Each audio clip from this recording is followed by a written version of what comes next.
people have a special connection with the bees who are making this honey? उसले दिएको मिठो चिज उसले दिएको पौष्टिक तत्त्व हामीले दिन सकेका छैन तैपनि हामीसँग उ चाहिँ सबै झुमिराखेको हुन्छ प्राकृतिकले दिएको चिज त्यसकारणले हामीसँग चाहिँ सम्बन्ध भएको जस्तै भइराखेको छ As night fell on Thalachipla, the Gurung sacrificed a chicken and performed a religious ceremony for the cliff gods to ensure everyone's safety for the hunt the next day.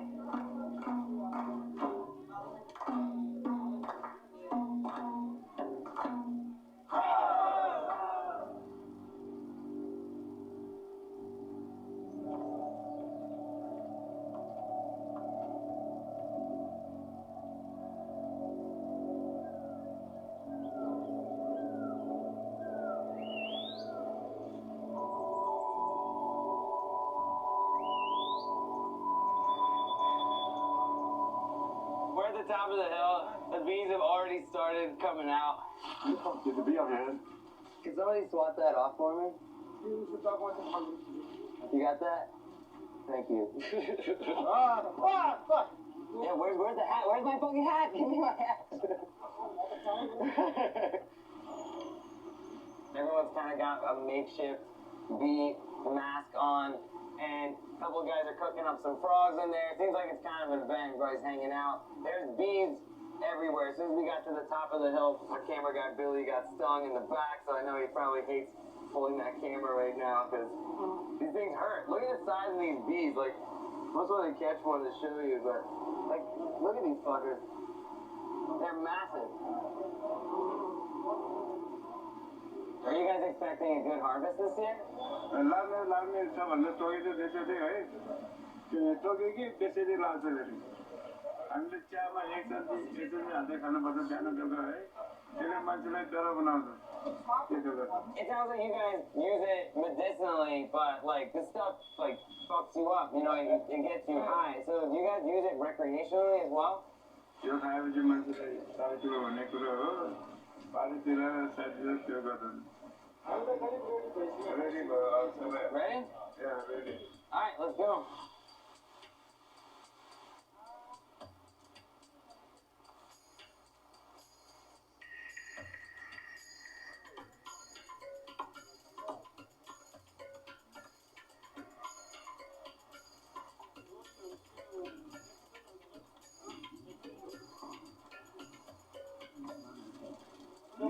So now they're making the ladder. We've got these two super thick ropes that are made of braided strips of bamboo.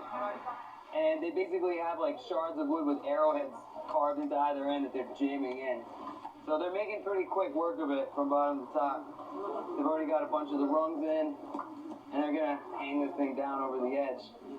And some lunatic's gonna go harvest honey. Durga's showing me how to chop down leaves. So basically, we're gonna gather these up, and this is what they use to burn to create that smoke down at the bottom of the cliff and at the top of the cliff to ward off the bees. You saw it egg me, huh?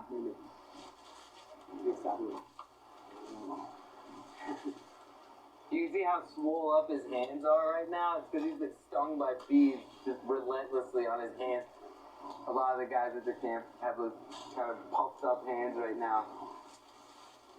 It seems that it's almost like a sport.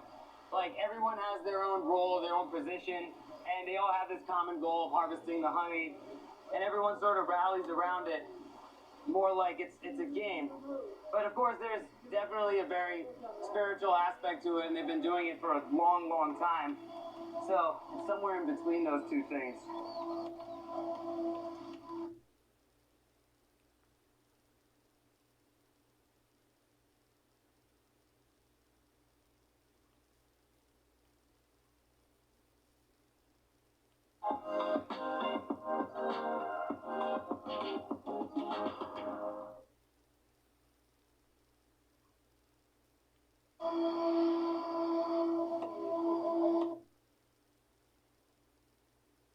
जसमा त्यही राम्रोसँग मैले नि माथि गएर अब जुन त्यो अब भनौँ न निकालिसकेपछि माथि गएर पनि आफूलाई अलि आराम नै हुनुहुन्छ आराम पाउँछ जे भन्नु साथीहरूले पनि यहाँ यसरी निकालेर आयो यो भनेर हाल्यो उनीहरूले खुसी नै हुन्छ।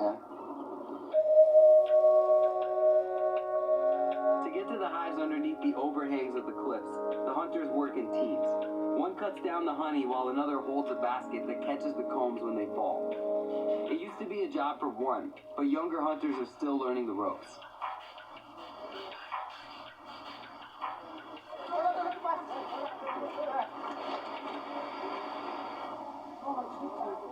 They're dumping all the broken up honeycomb onto this tarp here, and then separating it because some of the honey has already been consumed by the baby bees, but some of it's good to go. So they're scooping that up and they're putting it in this little strainer made up of a straw basket, and that's dripping down. So what's in that bucket is going to be the final product, minus all the wax and the bees, just the good shit.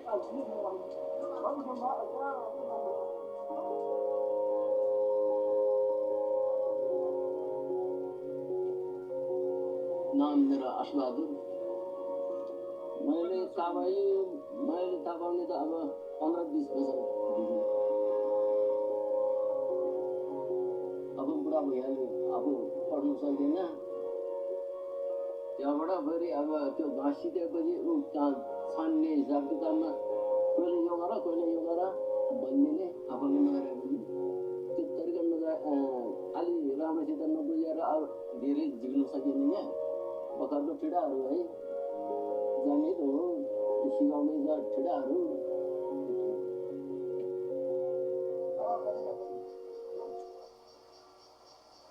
ये बनाया, ये किस चीज के लिए बनाया? ये काटने के लिए बनाया। तो आपने किसको सिखाया? जैसे देखो ना, हम तो अभी बच्चे हैं, लड़का है, जवान है। हमारे जैसे थोड़ा उम्र वाला दादा दादी है ना, वो लोग सिखाते हैं। ये लोग देखो कितना उम्र गया। तो जो छोटे बच्चे हैं अभी गुरुंग आपके गांव के, वो तो बैसी सहार स्कूल जाते हैं, निकल जाते हैं गांव से, निकल जाते हैं। तो उनको कौन सिखाता है ये करना? नहीं, वो लोग भी छुट्टी में आता है ना घर पे। तो ये बात नहीं है कि गुरुंग के बच्चे बार बार चले जाते।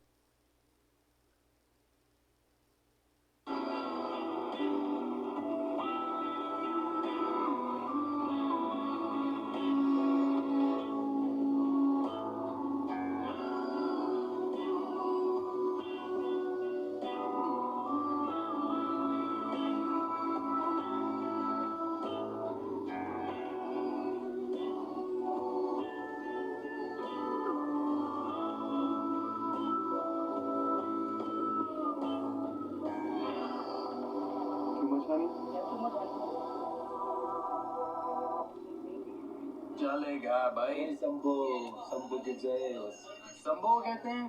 जय शंभो। शंभो क्या होता है? जय शंभो इसका शिवाजी का नाम है ना एक। ओके। शहद का नशा वो चरस की नशा की तरह होता है। किन नशा त एउटै हुन्छ जस्तो लाग्छ मलाई होइन, तर अनि यसको चाहिँ बिस्तारै दिन्छ, त्यसको चाहिँ किनभने खुट्टा सामान्य दिन्छ होइन। यसलाई पनि पहिलो खाने मान्छेलाई त्यस्तै गर्छ, उचाल्ने र थिचाल्ने गर्छ होइन। तो ये आपके गांव की बहुत लंबी ट्रेडिशन है ना? तो आप नहीं चाहते कि कहीं बाहर दुनिया में लोगों को बताएं कि ये हो रहा है? या मलाई चाहन्छ यो ठाउँ राम्रो छ होइन, यस्तो ठाउँमा होइन भेमा आएर बस्दाखेरि होइन कुनै मान्छेहरूले देखेकै छैन यो ठाउँमा यस्तो माल हुन्छ भनेर होइन, थाहै छैन। किनकि होइन यो ठाउँमा पनि चर्चित र यसो चलिरहेको छ होइन, सबैले यो ठाउँमा माल छ भन्ने कुरा होइन देखेपछि होइन आउँछ होला जस्तो लाग्छ। तो बहुत शुक्रिया भाई, बहुत मजा आया आपके साथ हँग करने। म पनि खुसी लाग्यो तपाईँसँग भेटेर, एकदम खुसी लाग्यो। फेरि भेट्ने कि नभेट्ने त? हाँ बिल्कुल वापस आएंगे जी, वापस आके शहर खाएंगे तेरे साथ, बिल्कुल वापस आएंगे भाई। When the hunt was over for the day, we packed up camp and headed back down to Talochifla.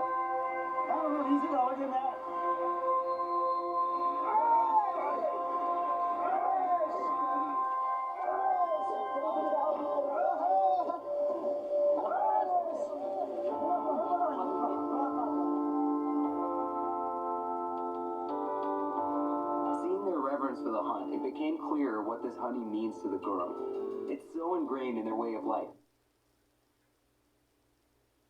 These homes ultimate sale is going on now. Shop in store and get the ultimate mattress discounts. Get 50. Will the Ukraine war take a nuclear turn? It's a loaded question. Let's find out. Hello and welcome. My name is Priyanka Sharma and you're watching Gravitas Plus. On the 30th of September, Russian President Vladimir Putin signed some agreements. He incorporated 4 Ukrainian territories into Russia. These ones: Luhansk, Donetsk, Zaporizhia, and Kherson. While signing these agreements, Putin said, "We will defend our land with all forces and resources we have." What did he mean? Did he want the word resources to be read as nuclear? That Moscow will defend its land with all its forces and nuclear warheads that it has. Russia, by the way, has the world's largest nuclear arsenal. And now let's rewind a little more.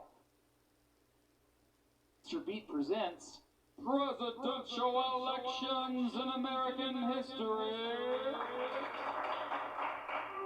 The 30th presidential election in American history took place on November 8, 1904. Theodore Roosevelt was running for re-election. Hold up, Teddy Roosevelt? What happened to McKinley? Let's rewind 3 years. Back on September 6, 1901, an anarchist named Leon Czolgosz shot President William McKinley twice as he was shaking hands. What happened to McKinley? Let's rewind 3 years.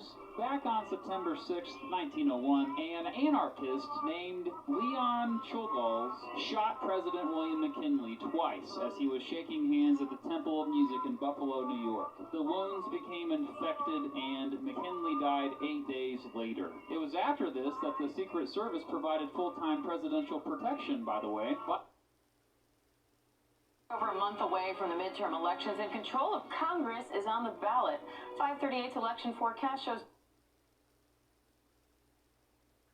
After humiliating defeats in Ukraine, Russian President Vladimir Putin told his people that the U.S. is bent on destroying the Russian homeland.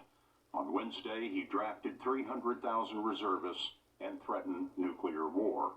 This is not a bluff, he said.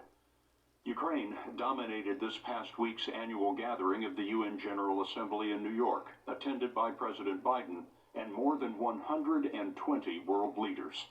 Friday, we met the U.S. Secretary of State, Antony Blinken, to talk about a world of challenges and Putin's nuclear threat. The story will continue in a moment. How concerned should Americans be about the prospect of nuclear war? Scott, we've heard a lot of irresponsible rhetoric coming out of Vladimir Putin, but we're focused on making sure that we're all acting responsibly, especially when it comes to this kind of loose rhetoric. We've been very clear with the Russians publicly and as well as privately to stop the loose talk about nuclear weapons. Privately, the United States has been in communication with the Kremlin about these threats of nuclear war. Yes, it's very important that Moscow hear from us and know from us that the consequences would be horrific, and we've made that very clear. You call the nuclear talk loose talk. With the topic of marijuana legislation, this news just coming out yesterday that President Biden is pardoning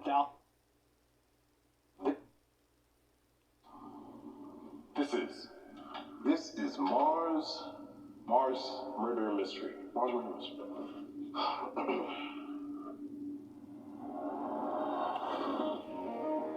This is Mars Murder Mystery. There's an intergalactic killer on the loose, but here, on the desolate clay wastelands of Clark, there's nowhere left to hide.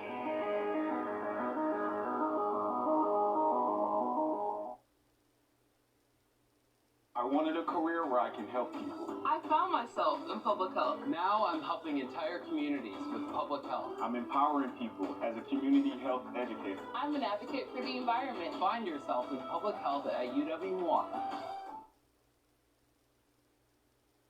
Of marijuana under federal law. He says it's a dramatic step toward decriminalizing the drug and addressing charging practices that disproportionately impact people of color. What is your position on the federal legalization of marijuana? Senator Johnson, we'll start with you, and you have 1 minute. Well, good evening. First, I want to thank the Wisconsin Broadcast Association and the Wisconsin Public TV station for hosting this. I also want to thank the panelists for participating. I hope the questions will be fair and balanced and really focused on the issues that really impact Wisconsinites. So we can have a good discussion on 40-year high inflation, record gas prices, skyrocketing crime, an open border, and the flood of illegal drugs. Talking about drugs, marijuana. I think it ought to be a state-by-state decision. I think the only thing on a federal basis, it doesn't make any sense for where marijuana is legal, that we're not able to use a banking system, so these marijuana companies have mounds of cash, which just leads to a potential for crime. So I can see federal legislation to open up the banking system to those states where you have legalized marijuana, but I would suggest any state should really take a look seriously at the harm being done by the legalization of marijuana and consider that very carefully. Thank you, Senator. Lieutenant Governor? Yes, thank you so much. Thank you for hosting the debate. Thank you for the question. Now, I've long supported the full legalization of marijuana as a member of the legislature, and now as Lieutenant Governor, and it's what I hope that we can accomplish as a nation if I'm elected to the United States Senate. Far too many people fall victim to a system that incarcerates folks for marijuana possession. Now, this is something that's legal in our neighboring states. In Illinois, in Michigan, even medical marijuana in Minnesota. Those states are receiving huge benefits because of the revenue that's generated from the legalization of marijuana. That's money that goes to their schools, money that goes to their roads. Most importantly, it's money that Wisconsin misses out on. If we have federal legalization of marijuana, we could do so much more in this state. Now, it's unfortunate that we have people who are decades behind on this issue. It's people who are supported by the pharmaceutical industry, where we have an issue with overprescription of drugs. Now, marijuana is harmless, and marijuana is something that states all over the country have embraced, and they are seeing phenomenal benefits as a result of it. Thank you. Let's go now to Mark Levin. This is a question on conditions for bail. The trial of Darrell Brooks got underway this week in Waukesha County. He's charged with killing 6 people in the Waukesha Christmas parade after getting out of jail on bail. The case has raised the issue of which pretrial defendant should be kept behind bars. A bill introduced in Congress last year discourages states from making the payment of money a condition for pretrial defendants to be released from jail. It details how defendants with access to money can buy their way out of jail while poorer defendants remain locked up. Would you agree that conditions for keeping a defendant locked up should be based on whether the defendant is a threat to public safety and or likely to fail to appear back in court, and not the ability to pay bail? Again with you have 1 minute. Thank you so much, and I really appreciate this question because it has been sensationalized and it's also been mischaracterized. Now, I supported bail reform. Now, under my plan, dangerous people don't get to buy their way out of prison. Now, Senator Johnson may not have encountered a problem he couldn't buy his way out of, but that's not reality for the majority of people in this state. And what has come to light is how people have unfortunately used the Waukesha tragedy, even going so far as to use it in commercials, re-traumatizing families. Now, under my plan, the perpetrator wouldn't have been able to get out if he paid $1,000 or $100,000. This is about keeping people safe by making sure that those who are likely to not get to buy their way out of jail. That's the system that we have now. And this sort of reform that I support has been supported by Republicans all across the country as well. All right. Senator, you have 1 minute. We have a huge problem with skyrocketing crime. One of the issues is we're not keeping criminals in jail. And Lieutenant Governor, when he was in the legislature, wrote the bill to eliminate cash bail. That is one of the methods we can use to make sure the dangerous criminals stay in jail. Lieutenant Governor and Governor, their goal as they ended their office was to reduce the prison population by 50%. They've already reduced it by about 15%, and they paroled about 884 criminals. You'd think they'd start with nonviolent. No. Only 11% were nonviolent, about 100 criminals.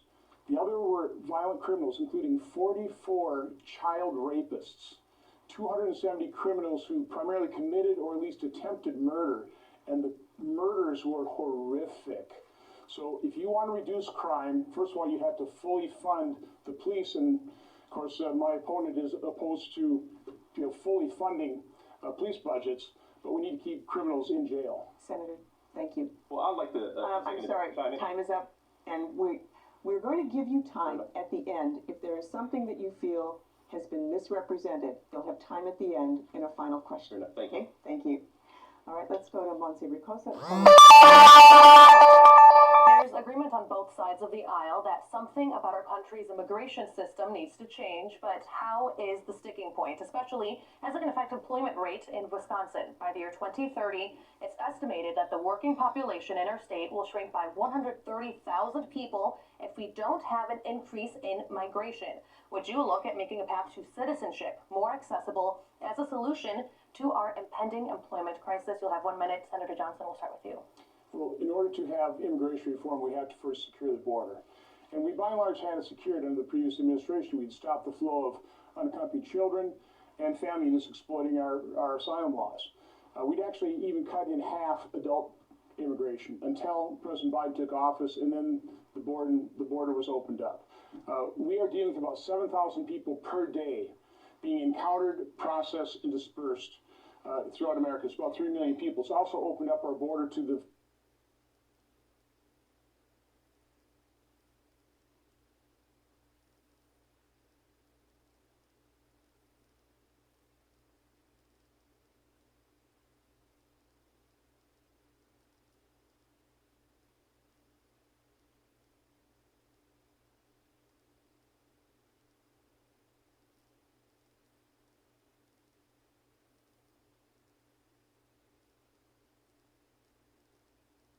Culture wars never lowered the cost of anything, and overturning Roe v. Wade won't take a single... Begin tonight with a pledge to you, the audience of this program. This is a serious pledge, that I will fully present and analyze any evidence that emerges to indicate that Donald J. Trump might not be guilty of obstruction of justice and violating the Espionage Act. But so far, no such evidence has emerged in any way. Donald Trump's lawyers have offered no hint of a defense to the potential criminal charges of obstruction of justice and violating the Espionage Act.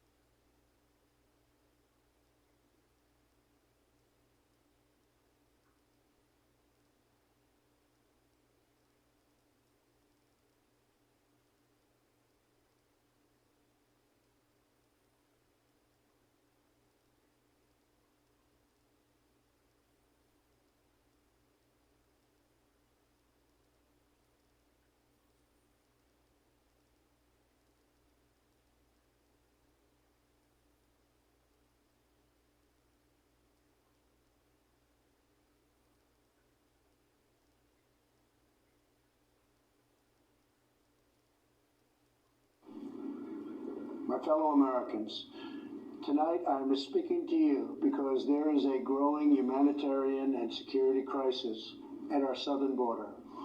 Every day, Customs and Border Patrol agents encounter thousands of illegal immigrants trying to enter our country. We are out of space to hold them, and we have no way to promptly return them back home to their country. America proudly welcomes millions of lawful immigrants who enrich our society and contribute to our nation. But all Americans, my fellow Americans, tonight I am speaking to you because there is a growing humanitarian and security crisis at our southern border. Every day, Customs and Border Patrol agents encounter thousands of illegal immigrants trying to enter our country. We are out of space to hold them, and we have no way to promptly return them back home to their country.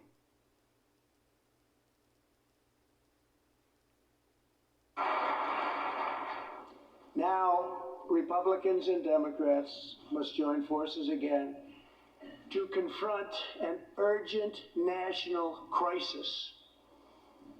Congress has 10 days left to pass a bill that will fund our government, protect our homeland, and secure our very dangerous southern border. Now is the time for Congress to show the world that America is committed to ending illegal immigration and putting the ruthless coyotes, cartels, drug dealers, and human traffickers out of business. Now, Republicans and Democrats must join forces again to confront an urgent national crisis. Congress has 10 days left to pass a bill that will fund our government, protect our homeland, and secure our very dangerous southern border. Now is the time for Congress to show the world that America is committed to ending illegal immigration and putting the ruthless coyotes, cartels, drug dealers, and human traffickers out of business.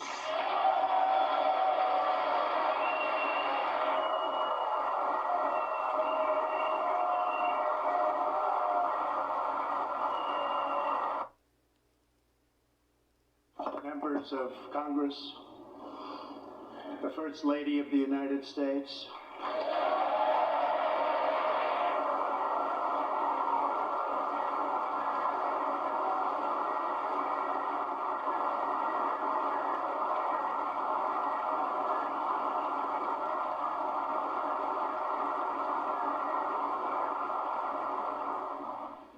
and my fellow Americans.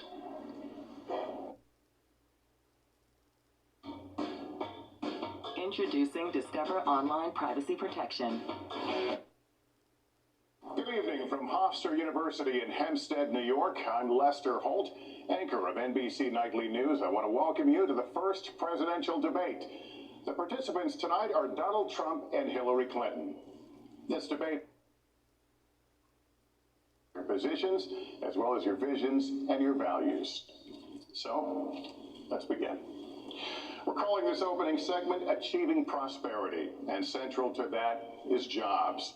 There are two economic realities in America today. There's been a record 6 straight years of job growth, and new census numbers show incomes have increased at a record rate after years of stagnation. However, income inequality remains significant, and nearly half of Americans are living paycheck to paycheck.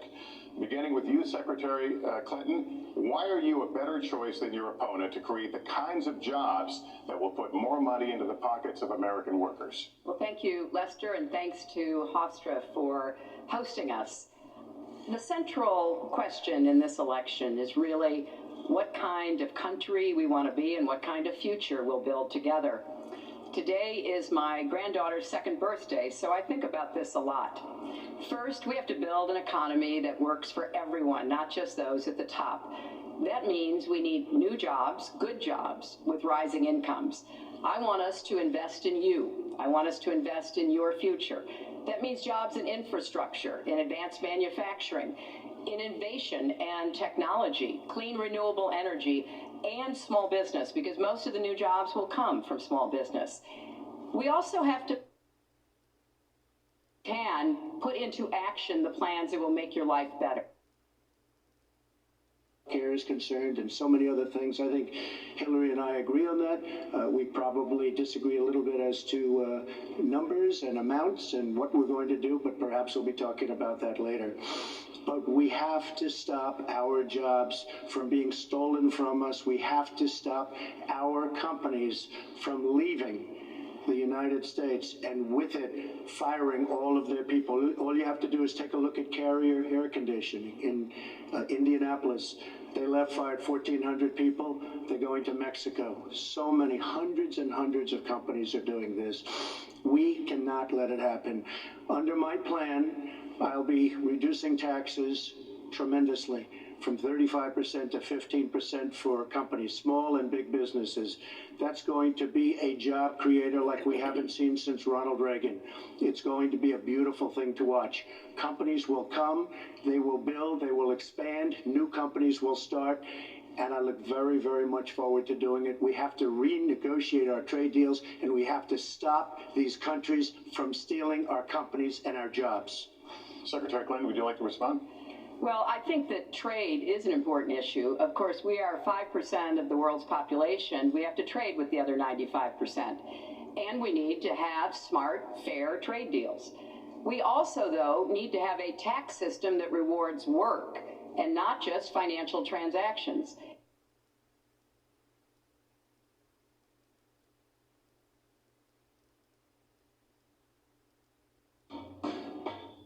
Introducing Discover Online Privacy Protection. Restrictions on legal immigration have in fact made it tougher to come to the U.S. under President Trump. Those travel bans and visa restrictions, refugee caps, changes to asylum rules, they all slowed migration way down, and all of that was before the pandemic. According to the Cato Institute, which favors a more open immigration policy, more than 90% fewer immigrants came to the U.S. in the second half of this fiscal year compared to the first half. That's the fastest decline in recorded history, obviously because of that pandemic. For a closer look at where we stand as a country on this issue, we're joined now by Professor of Law and Migration Studies, and he wants to put Social Security and Medicare on the chopping block. He's in it for his wealthy donors, not working people. Your time is up, but just to be specific, let me exercise the moderator's option. Should it be reviewed each year? It should not be discretionary spending. Okay. It should not be discretionary spending. Senator? So let me make myself very clear. I want to save Social Security. Should it be reviewed each year? It should not be discretionary spending. Okay. It should not be discretionary spending. Senator? So let me make myself very clear. I want to save Social Security. Should it be reviewed each year? It should not be discretionary spending. Okay. And he wants to put Social Security and Medicare on the chopping block. He's in it for his wealthy donors, not working people. Your time is up, but just to be specific, let me exercise the moderator's option. Should it be reviewed each year? It should not be discretionary spending. Okay. It should not be discretionary spending. Senator? So let me make myself very clear. I want to save Social Security. I want to save Medicare. Okay. It should not be discretionary spending. Senator? So let me make myself very clear. I want to save Social Security. I want to save Medicare. The greatest threat to Social Security Medicare is the... Okay. It should not be discretionary spending. Senator? So let me make myself very clear. I want to save Social Security. I want to save Medicare. Okay. It should not be discretionary spending. Senator? So let me make myself very clear. I want to save Social Security. I want to save Medicare. The greatest threat to Social Security Medicare is the completely out of control deficit spending and our growing debt. We've added $7.5 trillion of new deficits over just the last 3 years. That is the greatest threat. That is what has also sparked inflation, 40-year high inflation. Do you realize that a dollar you held at the start of the Biden administration is only worth 88? Last month, I had a chance to interview former Vice President Mike Pence when he was visiting Wausau. When referring to his actions on January 6th, when he resisted pressure from former President Trump to overturn the election and refused to accept the slates of fake state electors, including some that were offered to him by Senator Johnson's office, he said he acted out of respect for the U.S. Constitution. We'd like for you both to go on the record. Did the former vice president do the right thing? Senator Johnson, you can go first. You have 1 minute. First of all, let me clear things up here. I had no idea when I got a call from the lawyer from the President of the United States to deliver something to the Vice President. Did I have a staff member that could help out with that? I had no idea what it was. The fact of the matter was nothing was delivered. The whole episode took less than an hour, and I wasn't even involved. So again, I had no knowledge of a Vice President. Did I have a staff member that could help out with that? I had no idea what it was. We'd like for you both to go on the record. Did the former vice president do the right thing? Senator Johnson, you can go first. You have 1 minute. First of all, let me clear things up here. I had no idea when I got a call from the lawyer from the President of the United States to deliver something to the vice president. Did I have a staff member that could help out with that? I had no idea what it was. And the fact of the matter was, nothing was delivered. The whole episode took less than an hour.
Ron Johnson tried to ban abortions, and he co-sponsored a bill that makes no exceptions for rape, incest, and the life of the woman.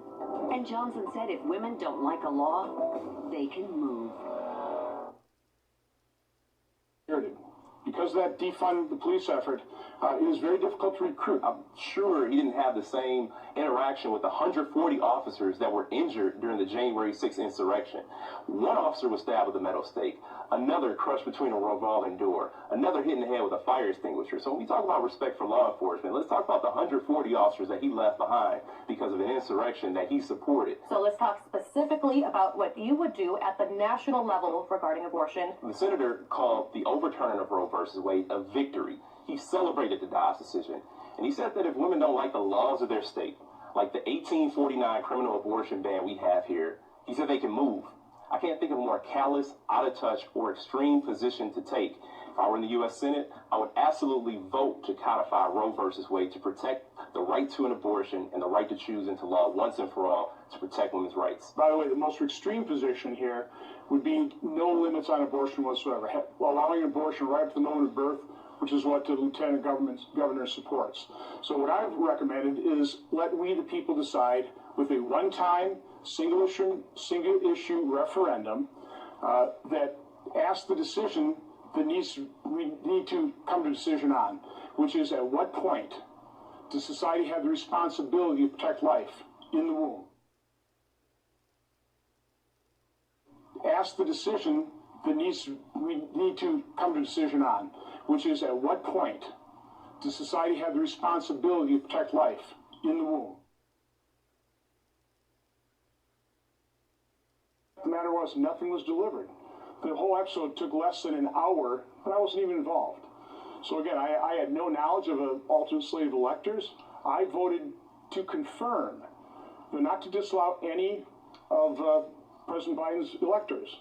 So from my standpoint, this is a non-issue, but I know it's being blown out because everyone wants to focus on January 6th when we also ought to be looking at the violence that occurred in 570 riots. Again, 2,000 law enforcement officers injured in those riots.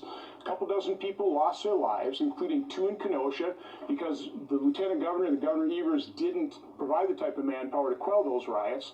About $1 to $2 billion worth of property damage. Why don't we focus a little bit on 570 riots as well? Senator Johnson, your time is up. But again, the question was, did Mike Pence do the right thing on January 6th? Yes. President Biden is now President of the United States. Well, I will say that to push back, the Republican sheriff of Kenosha said that the governor answered every call and gave all the resources that they requested. So let's clear that up. And he may not have noticed that an insurrection was happening because he called those people patriots. He called them tourists. These are the folks that he supported. This is an act that he supported. And he can make whatever comparisons he wants to. But the reality is this was an attempted overthrow of the government by trying to overturn a free and fair election. So the answer is yes. The vice president did do the right thing.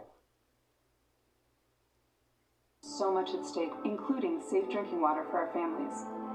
Tim Michaels' own business.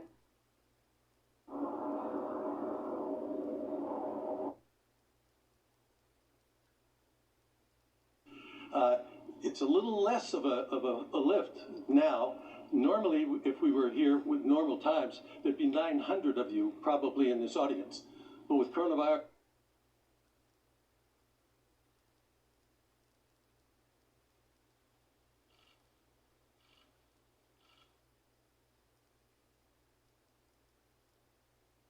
hit.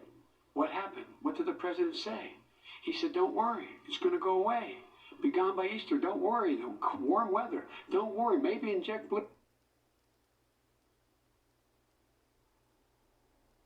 Can't do that. By the way, I, as the president, couldn't do that. I'd love to put myself in the basement or in a beautiful room in the White House and go away for a year and a half until it disappears. I can't do that. And Kirsten, every meeting I had, and I'd meet a lot of families, including Gold Star families and military families. Every meeting I had, and I had to meet them. I had to. It would be horrible to have canceled everything. I said, you know, this is dangerous. And you catch it. And, you know, I caught it. I learned a lot. Great doctors, great hospitals. And now I recovered. 99.9% of young people recover. 99% of people recover. We have to recover. We can't close up our nation. We have to open our school. And we can't close up our nation, or you're not going to have a nation. And of course, the CDC has said young people can get sick with COVID-19 and can pass it. Vice President Biden, I want to talk broadly about strategy, though. Can I respond to that? 30 seconds, please, and then I have a question. No, number one, he says that we're learning to live with it. People are learning to die with it.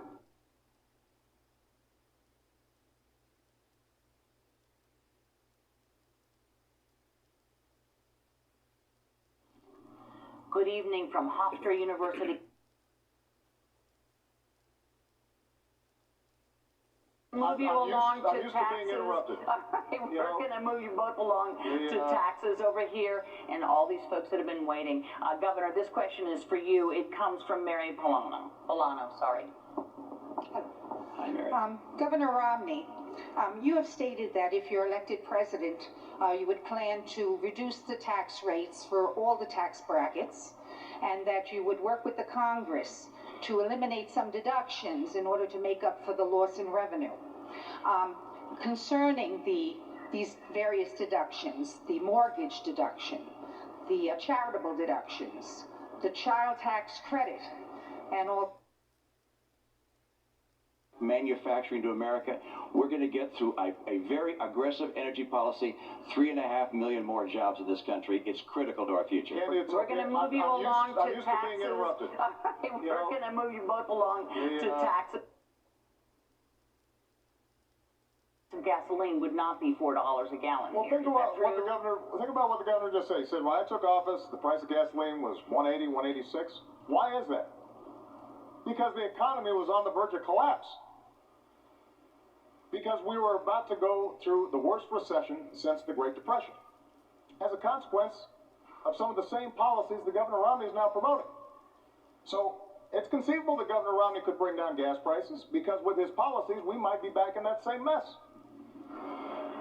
What I want to do is to create an economy that is strong and at the same time produce energy. And with respect to this pipeline that Governor Romney keeps on talking about, we've built enough pipeline to wrap around the entire earth once. So I'm all for pipelines, I'm all for oil production.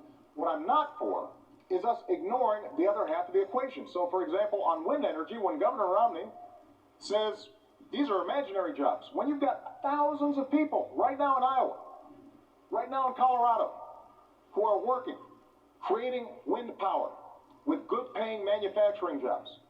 And the Republican senator in Iowa is all for it, providing tax credits to help this work. And Governor Romney.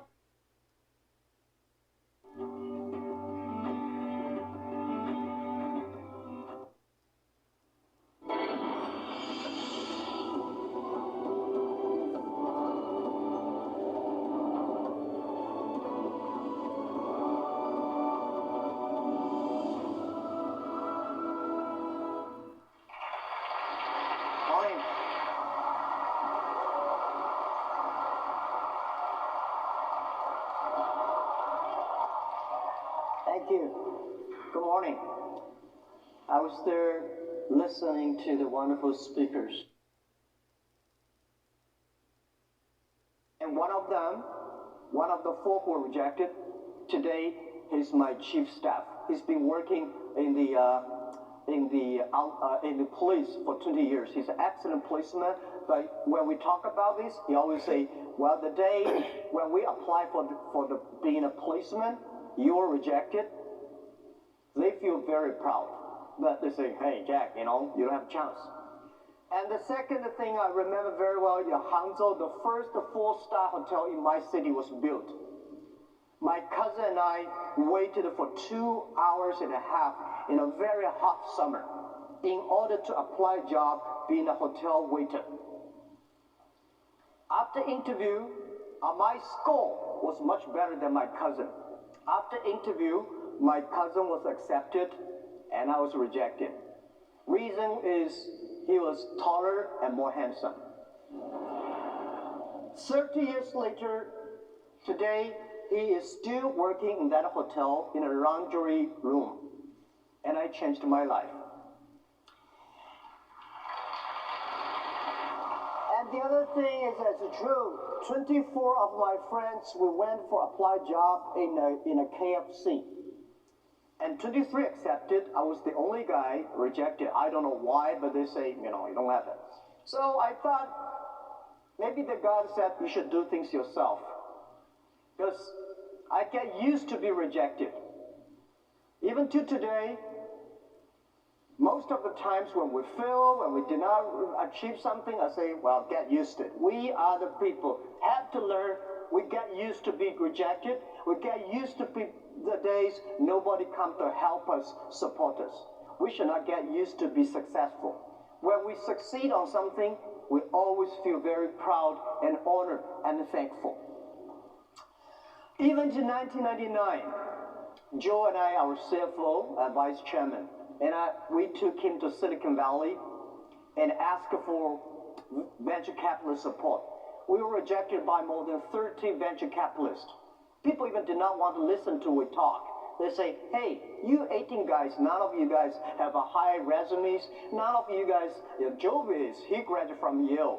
But the other 18 guys, we don't have any background. And the story we're telling be the top 10 websites want to make a company last 102 years and will be doing e-commerce in China. People say, this guy is crazy. But we started with $50,000 US. And then, I think 2 years later, Harvard came. They want to write a case study. They spent 1 week, write a long case study and talk to me, say, Jack, this is your company. I read the case study, say, no, this is not my company. This is not what we want to do. He said, this is your company. You just did not realize that. So I say, okay, then this is my company. And the next 6 years, they put the case study in many universities in Beijing to study that. They always put Alibaba and our competitors together. Every time I was invited, sitting at the back of the classroom, listen to the people talking about my company. For 6 years, every time they say Alibaba will die, the competitor will win. And 6 years later, all the competitors died. We're still surviving.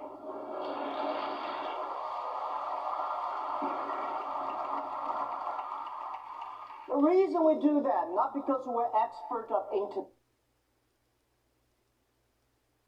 Listen to the people talking about my company.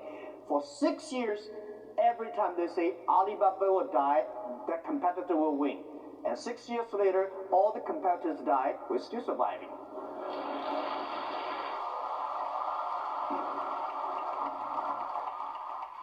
The reason we do that, not because we're expert.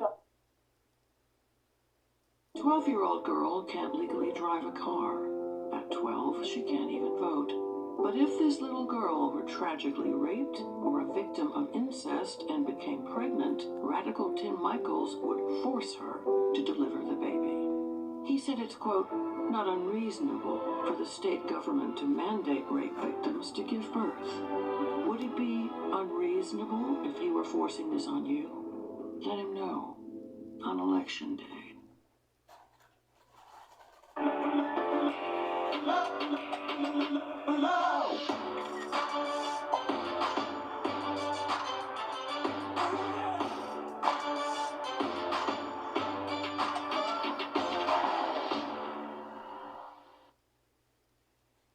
Young people are the solutions for tomorrow.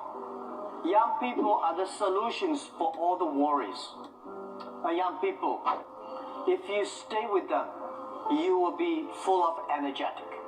But the advice I give to the young people is that also the advice I give to myself, that nothing is easy.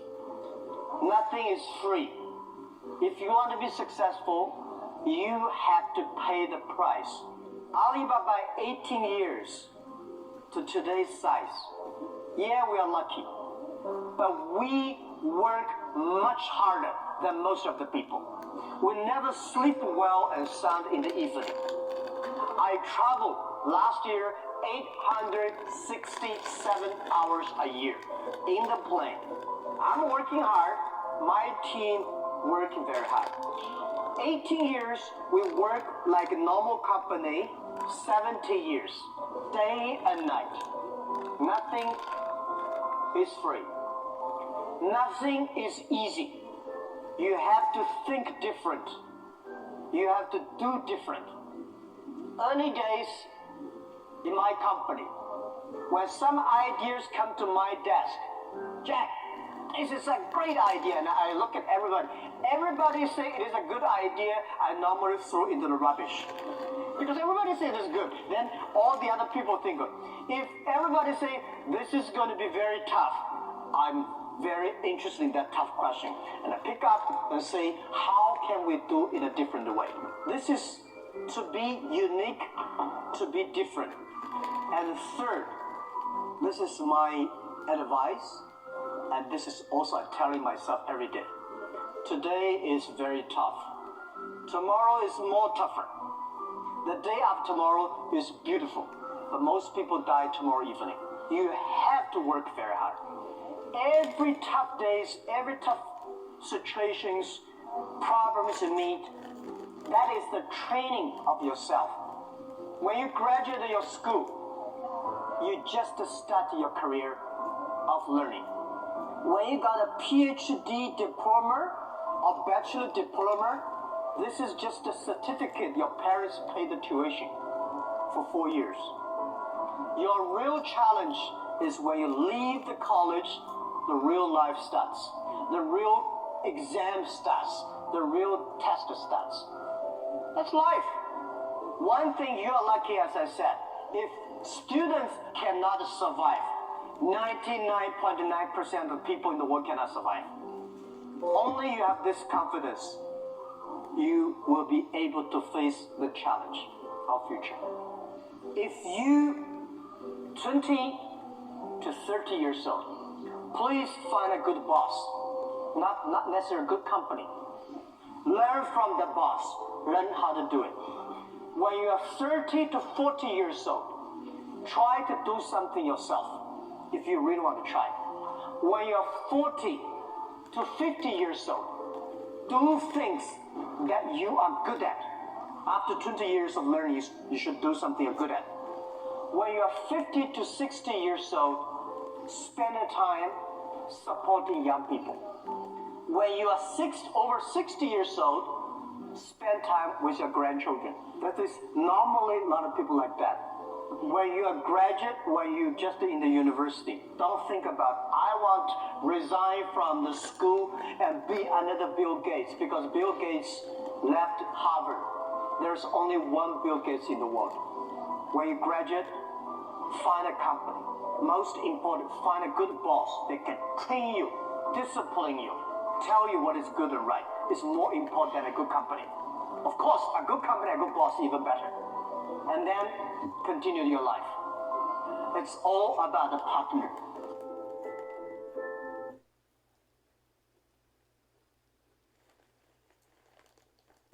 New iPhone 14 Pro. It's amazing. And you'll get our best deal. Nice. But every business should get it. Every business can get it. Every new customer. Every existing customer. Every iPhone. Every iPhone. Okay. My work here is done.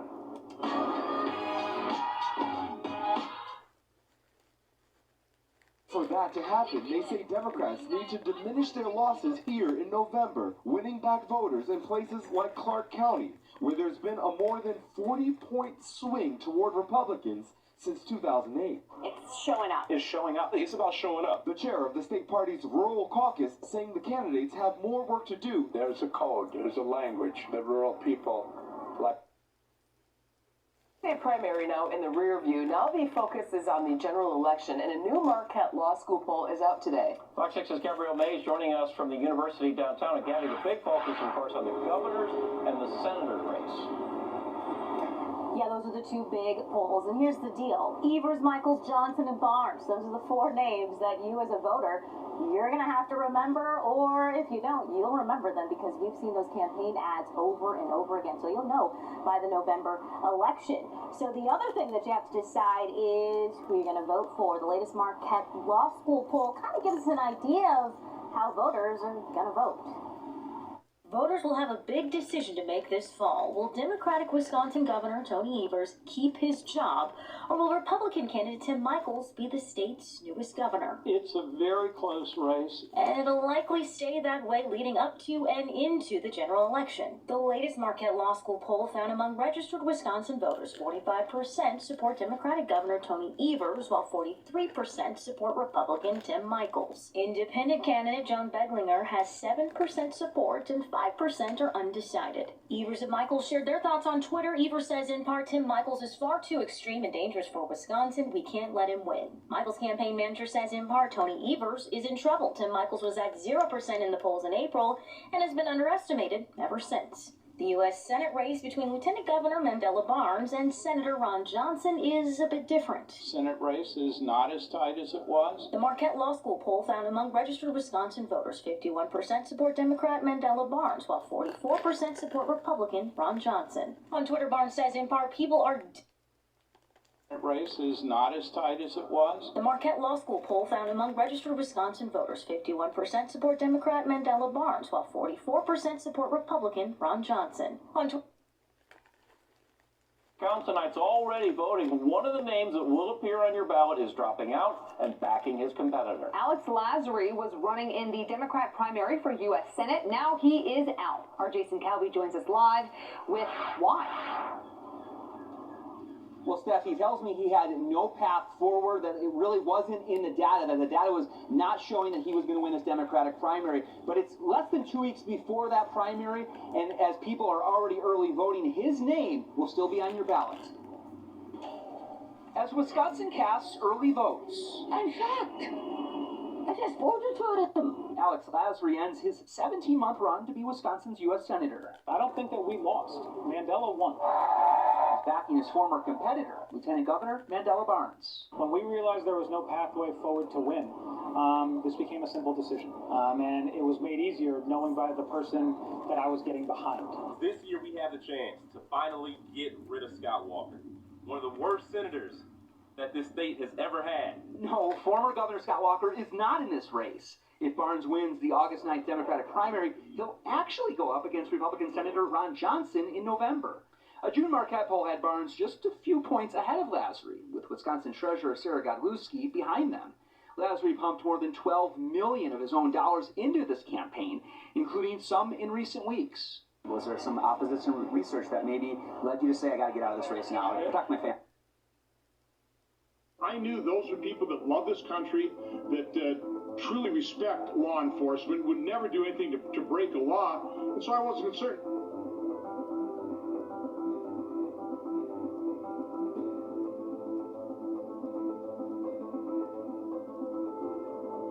Mandela, I am so excited to support you and your campaign. You have done a terrific job as Lieutenant Governor, and you are going to be a great partner in the United States Senate.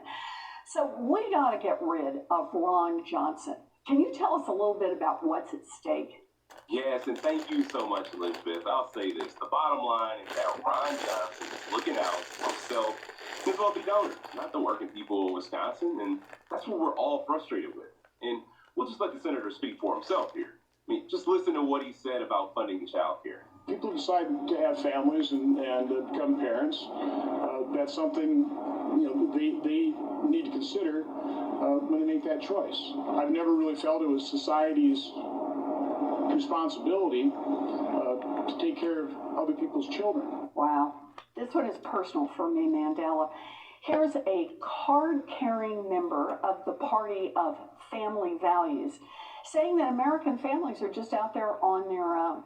That Mandela Barnes' victory last night sets up a key U.S. Senate race with a majority on the line in November. So we asked both Barnes and Senator Johnson to join us this morning. We never heard back from the senator's office, but the Lieutenant Governor is live this morning, fresh off of his win. Good morning, Lieutenant Governor. We so appreciate you taking the time this morning.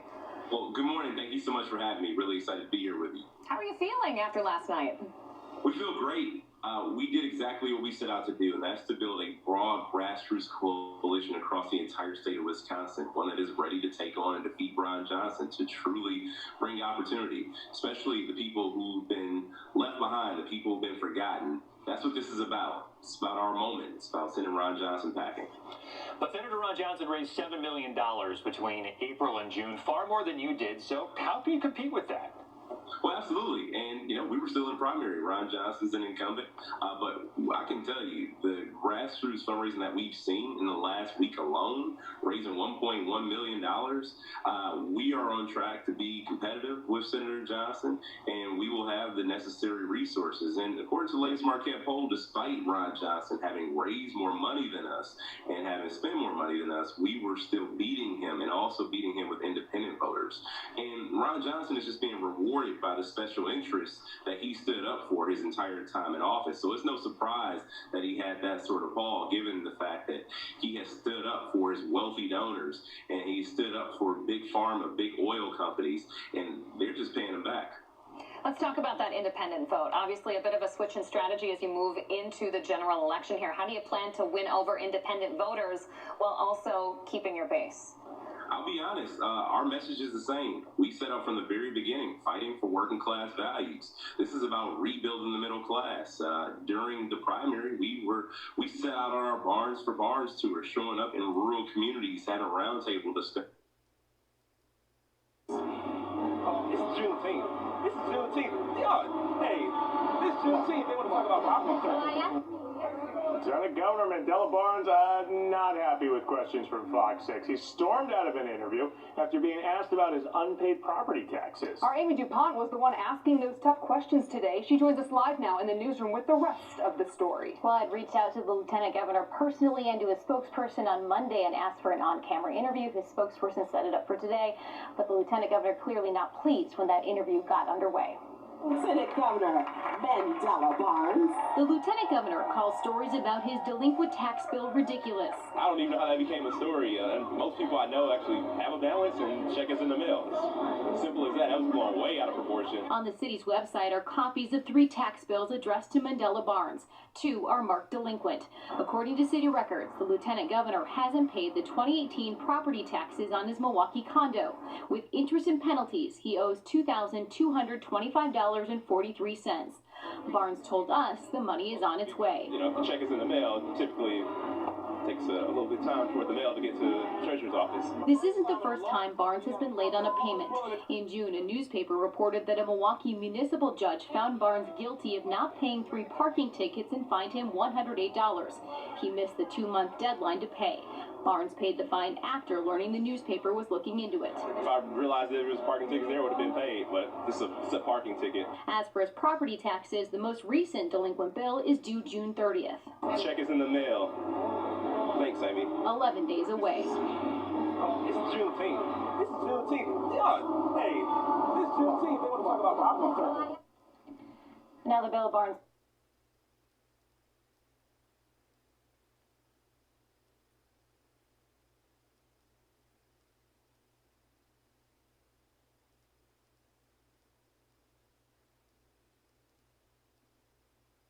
Culture wars never lowered the cost of anything, and overturning Roe v. Wade won't take a single criminal off the street. The question that has to be answered is, at what point does society have the responsibility to protect life? It's just that simple. When you take a position like that, there's so much that you don't always see. Let's talk about Texas as an example. There's a woman who had to be hooked up to a breathing machine because she had complications with her pregnancy and could not get an abortion. A 10-year-old girl in Ohio was raped and had to cross state lines to get an abortion. That's Ron Johnson's America. The senator would rather make a political point than to do the right thing to protect families and to protect the health of women. All right, you just heard it last night. Wisconsin Lieutenant Governor Mandela Barnes squared off with Trump acolyte Senator Ron Johnson in their first debate in the hotly contested race for U.S. Senate. Now, a recent Marquette Law School poll shows that the race is in a dead heat. Mind-blowing considering where Johnson is. Johnson's campaign has aired a flurry of racist ads attacking Barnes on crime. Meanwhile, Barnes has been focusing on Johnson's anti-abortion stance and is launching his Ron Against Roe tour today. As that launches, he joins me now, the Democratic candidate for U.S. Senate, Wisconsin Lieutenant Governor Mandela Barnes. Mandela, I'm so happy to have you on the show. I saw the debate last night. Very interesting. It's kind of mind-boggling that you guys are in a dead heat. It reminds me of the Herschel Walker, Raphael Warnock dead heat, because Ron Johnson has said some wild things. He's a Trump acolyte. He says things that are not based in fact. So I'm just curious, fresh off of your debate, what's the biggest challenge your campaign is facing right now? Well, I'll tell you, there's been a flurry of spending, but the reality is we just have to talk to every single voter. The fact that it is a dead heat, given the insane amounts of money that have been poured into this race by his allies, it signals that we are doing the right thing. And this has been a grassroots campaign from the very start. We're continuing to meet people exactly where they are, building coalition from Milwaukee all the way up to Hudson, all the way up to Superior and Bayfield, all points in between. And we are leading with the fact that Ron Johnson has left people behind. Ron Johnson has turned his back on everyday, hard-working Wisconsin people, and his position on abortion is dangerous and out of touch and extreme and out of touch with the 70% of people in this state that think Roe versus Wade should be the law of the land. We have 4 weeks to go. We need all the help we can get. If people can go to MandelaBarnes.com and help out, it will go a long way to help us defeat Ron Johnson, to expand the majority, and to protect abortion access once and for all in this country. Yeah, and I do want to point out you've done some impressive fundraising, raising more than $20 million. And what's interesting about your fundraising numbers is this comes from 500,000 individual donors. So there is energy behind your campaign. I do want our viewers to take a listen to some very interesting things about that Ron Johnson has had to say, because Mandela, I know this is a part of your campaign and politics are local, but I think this is a larger conversation really around people who claim to support America and those who don't. Take a listen to what Ron Johnson had to say about the insurrection, the attack on the American government just this week, I believe. And there were thousands of armed insurrections. I asked the question of the FBI at the hearing on this, is that how many firearms were confiscated either in the Capitol or Capitol grounds? I know the answer. For all I know, it's going to be thousands. No, zero. It's really a question. Apartments.com makes searching so easy. Saudi Arabia has just unveiled plans for the biggest and most absurd mega project ever. The Crown Prince Mohammed bin Salman wants to build 2 500-meter-tall parallel skyscrapers, stretching 170 kilometers across mountains and desert terrain. The project is called the Mirror Line, and turning this into reality would be like building 2,001 World Trade Centers next to each other twice. Since only 12 skyscrapers in the world have crossed the 500-meter height barrier so far, building 4,000 of these at the same time and at the same place sounds like a ridiculous idea. So why has Saudi Arabia announced something so insane? Can they really make it happen? Or are they just trying to gain worldwide attention? اليوم بصفتي رئيس مجلس إدارة نيوم نقدم لكم ذا لاين. مدينة مليونية بطول 170 كيلو، 0 سيارات، 0 شوارع، و0 انبعاثات كربونية. Few countries in the world can claim to have a transformation plan as ambitious as Saudi Arabia. In 2016, the kingdom announced Vision 2030, a diversification plan that would reduce the country's dependence on oil and shift the economy towards tourism, technology, and other sectors. Since then, they have revealed a master plan called NEOM, meaning New Future. NEOM will be a futuristic smart city and currently consists of 3 massive mega projects. The first part of the development is a floating 8-sided industrial complex called the Oxagon, which would serve as a port for shipping routes through the Red Sea. In addition, the city will have a major outdoor skiing destination called Trojena in the Arabian Peninsula, where entertainment and events should take place throughout the entire year. However, none of these plans are as extravagant as the Mirror Line that was first announced in January 2021. More details of this proverbial line have been revealed recently, and calling it insane would be an understatement. So, what is the Mirror Line? It's made up of 2 500-meter-high buildings that will run parallel to each other across 100 kilometers of desert terrain. These parallel structures will have mirrored exteriors and just 200 meters of space in between to house a city of 9 million residents. The linear city will start at the coast of the Gulf of Aqaba in the Red Sea and reach into the country, cutting through mountains and desert terrain. The 2 mirrored facades will be connected via walkways. Most of the interiors will be vertically built and will contain public parks, offices, and homes on top of each other. So basically, their plan is to stack the infrastructure of a normal city vertically on top of each other. But not only that, their plan is also to be 100% sustainable and feature the most modern technology. Those living inside will be fed through vertical farming integrated into the 500-meter-high walls. On top of that, the structure is supposed to include a marina for yachts and a sports stadium built up to 305 meters above the ground. But is it possible to build it, or will it ever be? Saudi Arabia's Crown Prince has called the Mirror Line a revolution in civilization. مشروع ذا لاين هو ثورة حضارية للإنسان تضع الإنسان أولاً. But the Mirror Line seems more like a massive wonderland that will come to life straight out of a fiction book. Saudi Arabia wants to build parts of it by 2030 and move in more than 1 million tenants. However, while humanity has built some massive structures in some of the most difficult landscapes, the Mirror Line simply promises too much in too little time. Saudi Arabia's latest track record when building extraordinary skyscrapers isn't great either. For example, the Jeddah Tower, which was supposed to become the tallest building in the world, remains on hold and only reached around 1/3 of its original proposed height. On the other side, Saudi Arabia is home to the 4th tallest skyscraper in the world. The Mirror Line is unlike anything ever built in history, but it could be compared to the grand plans of the Illinois over 60 years ago. This building was supposed to be 1 mile high, which was just insane at the time. Just like the Illinois, the Mirror Line may only remain limited to paper, or in this case to 3D renderings and marketing videos. But this time, the whole world is watching, and around 50 million people already watched one of their trailers.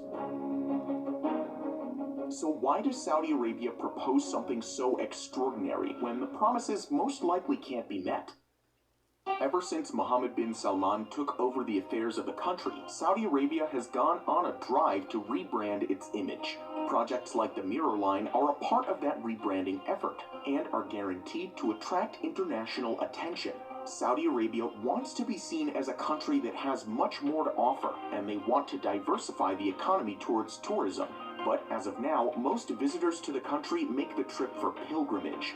With headline-grabbing announcements like the Mirror Line, Saudi Arabia wants to be seen differently in the international community. The project also holds significance for Crown Prince Mohammed bin Salman personally, who has compared it with some of the Middle East's biggest mega-projects and regards the Mirror Line as my pyramids. NEOM is supposed to become Saudi Arabia's own architectural landmark, and announcing an unbelievable project in the middle of it will build anticipation. In addition, the website states that NEOM is a vision of what a new future might look like, so it could also be seen as a research project for alternative city structures and modern transportation concepts.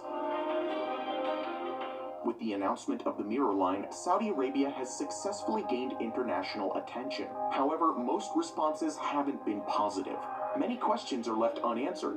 They want to build a city with a 100% sustainable transport system and zero emissions. However, there's no mention of the massive carbon footprint that building something like this will leave behind. I'll go for a run today, but it looks like it could rain. Save on epic rain jackets at Sierra. Thing is, I used to go running with my girlfriend, but she left me. Oh, bummer. Here's a canoe. Let's get moving. I'm Joe. I'm from Wisconsin, and I've been a Republican for my entire life. Tim Michels is way too extreme for the people of Wisconsin. I'm very concerned about Tim Michels. He has refused to say that the 2020 election was legitimate or that future elections will be legitimate.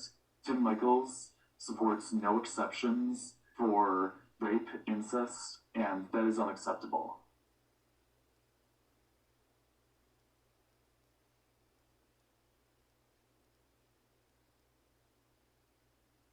Carbon footprint that building something like this will leave behind. According to estimates from Oldfield at the University of New South Wales, building the line would emit close to 2 billion tons of CO2, which is more than 4 years of all CO2 emissions in the United Kingdom. The promise of creating a carbon-neutral city doesn't sound too convincing when considering these immense construction emissions. Also, critics have been quick to point out Saudi Arabia's human rights record and are already calculating the human cost of Saudi Arabia's plans. In the region, there are several indigenous tribes who lived in towns and villages for hundreds of years. According to foreignpolicy.com, there are around 20,000 people that are forced to make room for NEOM. Saudi security forces have also been accused of shooting at least one protester of the development to the death. The country has also failed to impose effective labor reforms, which have led to widespread abuse of migrant workers, and so far, authorities have given no roadmap for tackling the issue. A flimsy human rights record has become a hot topic and will create hurdles in raising the funds for the trillion-dollar mega-project. The planners had hoped to attract foreign investors, but the country remains largely boycotted by the Western world, and economic partnerships are met with resistance. Even if they do get the funds, some of the plans for NEOM and the Mirror Line are just too complicated to turn into reality. Most commentators believe that the completed designs will look very different from those being advertised on media platforms. Based on what we've seen so far, Saudi Arabia does not possess the kind of expertise to turn most of its recent claims into reality. Even with foreign help, the magnitude of the Mirror Line project is too big to complete in the next few decades. As for the Mirror Line, another important question to be asked is whether people would actually want to live in such a place. For now, we see the Mirror Line as a concept idea for different ways of living, but realistically, the project is massively overscaled and faces many problems, such as the mentioned human rights abuses and its feasibility. It remains an impossible feat for now, and a more realistic approach would be to integrate some of these futuristic plans into Saudi Arabia's already existing cities. But what do you think about the Mirror Line? Could it ever be built, or does it remain a science fiction fantasy? Comment your thoughts below. If you enjoyed this video, you can give it a like and subscribe to our channel, Top Luxury, for more. Thank you for watching, and we'll see you in the next video.